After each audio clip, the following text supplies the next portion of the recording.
welcome to today's show. I'm Jacqueline Stockwell, CEO and founder at Leadership Through Data. I inspire and motivate information leaders across the world. I am joined by Rob Gerbrandt. He is a transformational strategist with over 30 years of leadership, rooted in foundation as a former army officer, with elite credentials including CD, PMP, and IGP, along with being a fellow of the Institute of Information Management.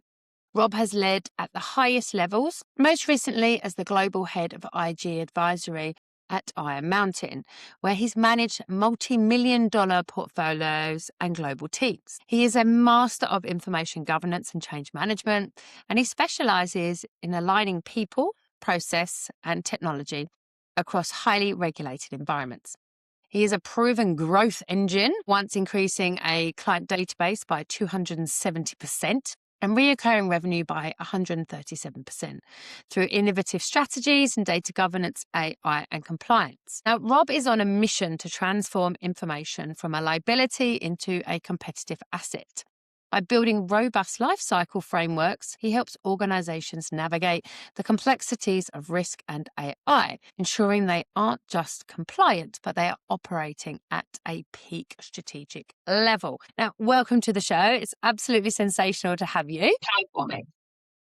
Many companies are rushed to feed their LLMs, so large language models, decades of legacy data. How do you prevent AI from hallucinating based on obsolete, redundant, and trivial data that should have been deleted years? Thanks for this, Jackie, and I'm really pleased to spend some time with you today as well. This is one of those classic start points, right? Everybody's challenged by two things when they talk about AI: content and context. The context, of course, has got to be built into the AI model itself.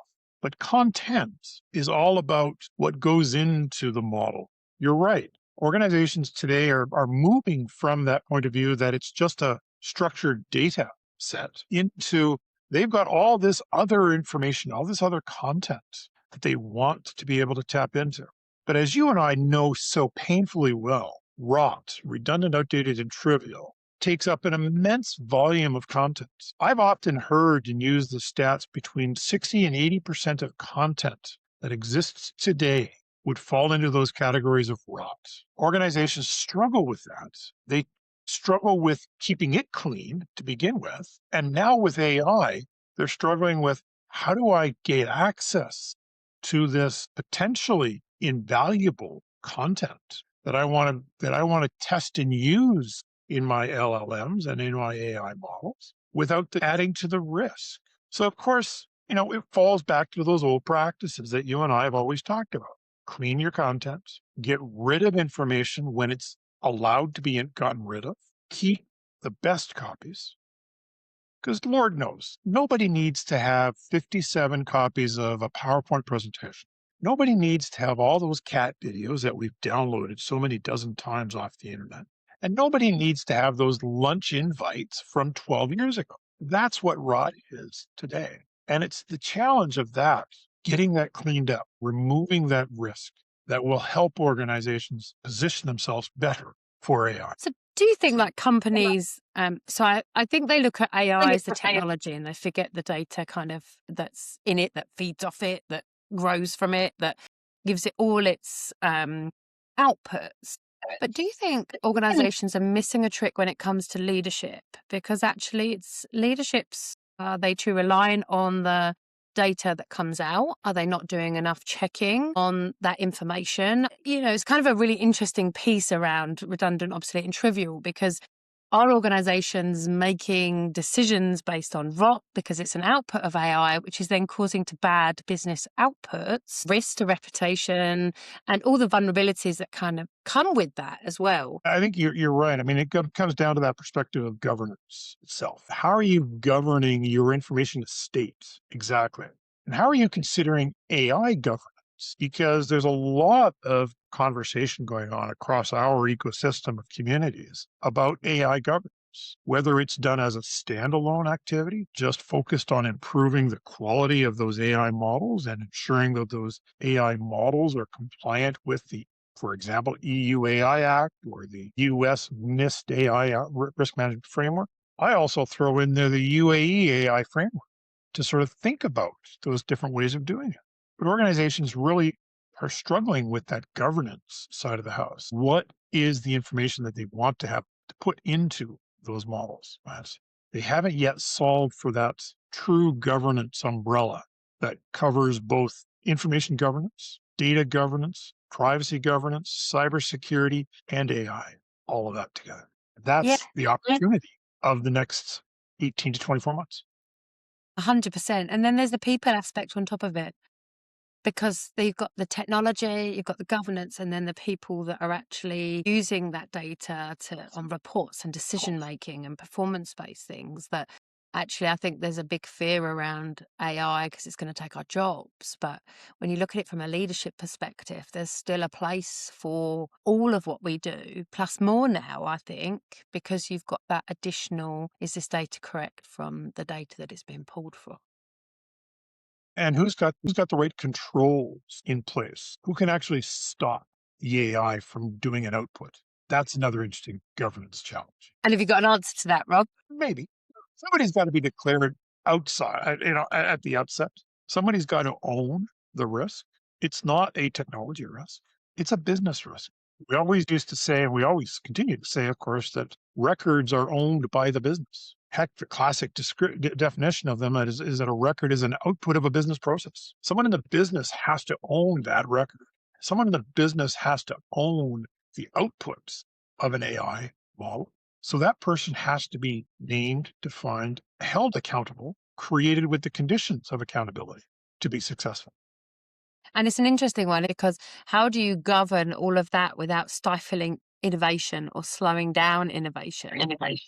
So, like, how do you govern the dark data that AI, is now dependent on without slowing down innovation? I think part of that is that governance. You think about that governance layer, it now really needs to be integrated across this whole space. We can't just talk about AI governance in a silo. We can't talk about records management or information governance or data governance in silos. We've really got to talk about the intersections between all of them and advance the conversation to make sure that when we're talking about the risk that sits over in AI, we're actually considering the fact that the source of that risk may be an IG-related risk because we're keeping too much content for too long. Information governance is built on the principle of disposition, so deleting data when it's no longer needed. AI models, however, want to keep everything for training purposes.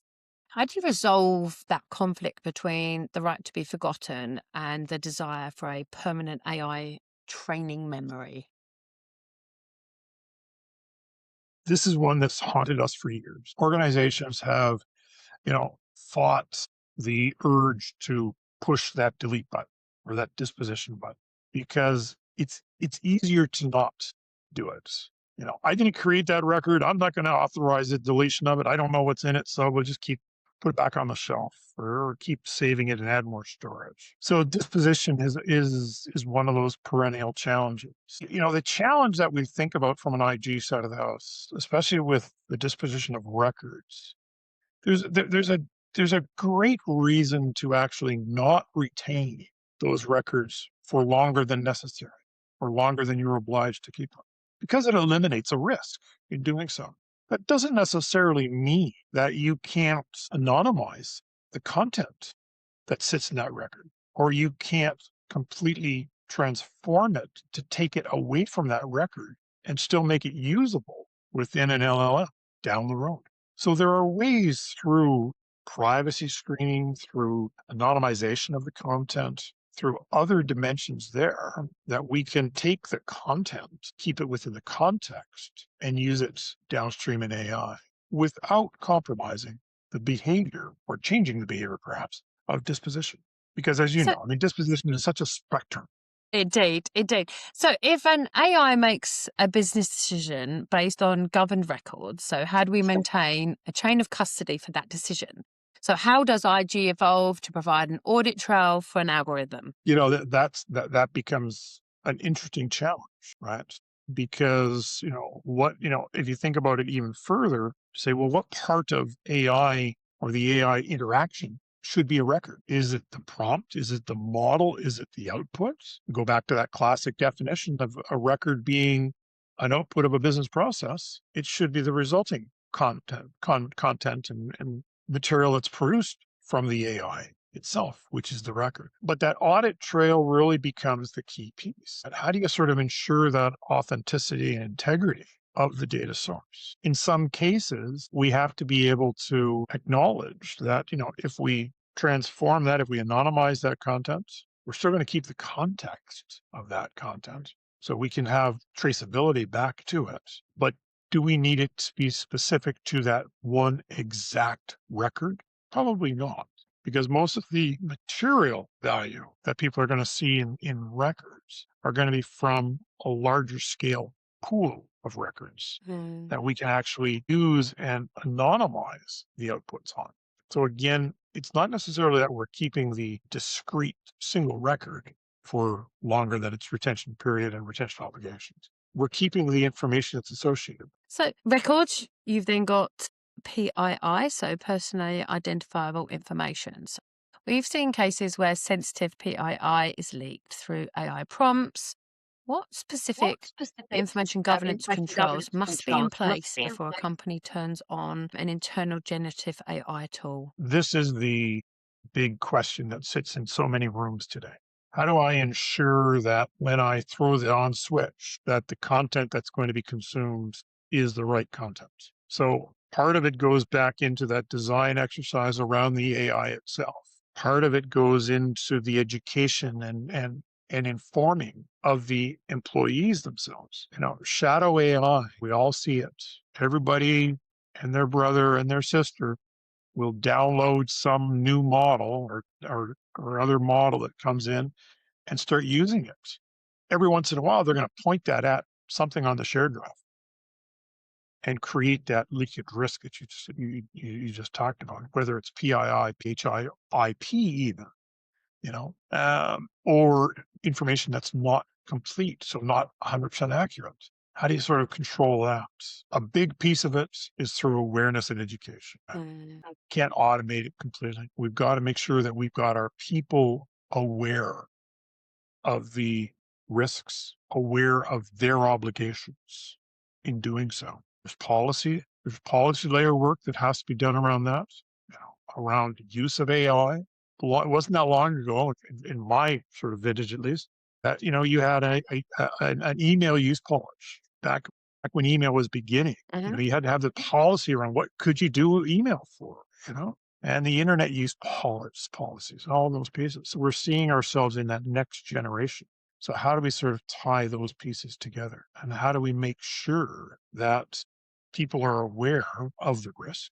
People are aware of the fact that you shouldn't AI at uncontrolled data sets. You shouldn't introduce unnecessary risk. It's still going to happen. We can't avoid it completely. We should never sort of think that everybody's going to be on the right side of the fence. It's going to happen. Today, without AI, we still see leaks of PII, PHI, IP across the board. We're going to see those leaks accelerated. Nouns of IT, link it back to cybersecurity. Tighten those mods. Also, I think you're going to get me on my very passionate horse now here. And I say horse because I've got one. Organisations are very, very happy to roll out AI. And you talked about education and training. Education and training is obviously what leadership through data do, but I do see that it gets put on the back end of things. And then information leaders, so that's everybody that you've talked about, I call them leaders, so records management, privacy officers, AI, data governance, so anybody that manages information, aren't always part of that AI project, right? So if they were part of that AI project, organizations have got loads of money for AI, right? For the new shiny technology that they're able to. If information leaders were able to be part of that AI technology piece, that education and training piece, you could roll out that compliance, you could roll out the kind of because they'd be part of that transformation. And I think that's a real, closing the loop when we're talking about AI. I agree with that. I mean, connecting those threads, deliberately doing change management, deliberately acknowledging that there's a cultural dimension to these efforts. It's not simply, throwing open Chat GPT. You've got to understand the implication of it, and you've got to deliberately do your adjustments. You've got to deliberately take your steps forward to train people, to educate people, to protect people. Yeah, 100%. And you've got to think that and talking about that, the law moves a lot slower than technology now. As an information governance professional, how do you build a framework that is future proof enough to handle AI regulations that haven't been written yet? I think for me, it's not anchoring myself in one regulation. I spoke earlier, I put together an AI governance maturity model. We're launching that shortly. Rather than just anchoring that to, say, the EU AI Act. And many organizations will do that because if we think about the parallel of GDPR, I believe firmly that the EU AI Act is going to be a global model for everyone. But again, it's just one model. For me, when I talk about the governance maturity, I look against the EU AI Act, I look against the US NIST AI risk management framework, and I look at it against the UAE AI framework. Three very different perspectives on AI and success of AI. So rather than just anchoring it and anchoring a roadmap and a perspective on one regulatory framework, I think it's incumbent upon us to really step back and for us to become informed on the broader implications and to be able to introduce multidimensional perspectives in that conversation. So you've worked on a global scale and you've led global teams. Does a modern information governance professional need to understand neutral networks, or is it enough for them to understand just policy? And what is the new minimum for IG talent in 2026? I'm going to get your crystal ball out here. Yeah, I'm always cautious in that crystal ball sort of. I think we are in a transformative stage within our community of practice of IG professionals. We're seeing a lot more conflict, a lot more compromise between the IG community and the data governance community. We've got to solve that one as a community of practice. We've got to be much closer. That's why, as I said earlier, I prefer to use the terms content and context. Content doesn't matter whether it's a record or whether it's a data or whether it's information governance or data governance. Bring it all together. Think about it in that side of the house. And then the context equally extends from there. So I think our community is ripe for a next generation opportunity, a real transformative step to expand ourselves. It wasn't that long ago where the primary focus of our community was still in the realm of records, right? We've really gone in this last half decade or decade into an expansion mode as we've become more privacy oriented, as we've become more cybersecurity oriented, as we've thought about data, as we've thought about the physical records and the electronic records, all of that together. So I think AI is going to be an exciting opportunity for us to really step up our game and to expand our thinking and connect threads across multiple communities of practice. Just leading into that, Rob, I think in terms of 2026, what we're kind of seeing is that transition from the silo kind of departments to actually the influencer within the business. So we're very much, as information leaders, having to lead and influence. We're having to have different kind of roles. So we could be an entrepreneur, which means you work inside an organization and you're an entrepreneur without the financial risk, pretty much, because you're having to revamp your information services. You're having to get people to buy in, to communicate, to sell, to kind of get them on board with all the changes in technology, clients, and actually kind of get the job done.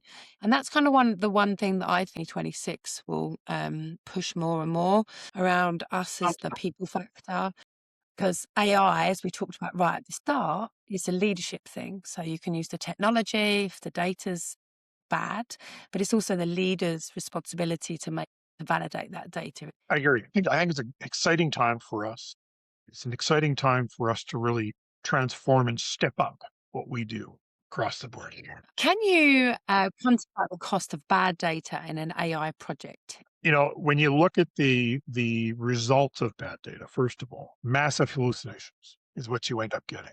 Because again, if you're pointing it just at your C drive, at your shared drive, perhaps, you've got uncontrolled content across the board.